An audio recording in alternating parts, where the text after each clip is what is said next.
Welcome to my YouTube automotive channel. In today's video I will show you which fuse to check in case your power windows are not working. This video will apply to Chevy Impalas made from 2006 all the way up to 2013 and Chevy Impala Limited made from 2013 to 2016. Also, this only applies in case none of the power windows are working. If only one window is not working, then your problem is most likely the switch or the power window motor.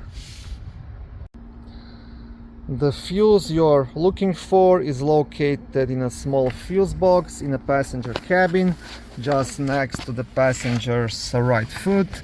Behind this cover, to remove the cover, just gently pull it towards yourself. On the back side of the cover you will also have a small fuse diagram.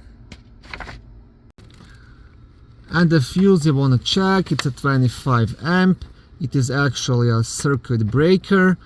Now the best way to test it, just try to replace it with the one just under it, and if that fixes your problem, just buy a new circuit breaker and install it.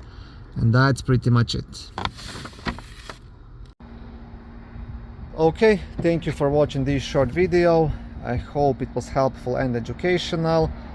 If it was, please like it and consider subscribing to my YouTube automotive channel. On my channel there is lots of how-to videos, do-it-yourself videos, car reviews, product reviews and other similar automotive topics.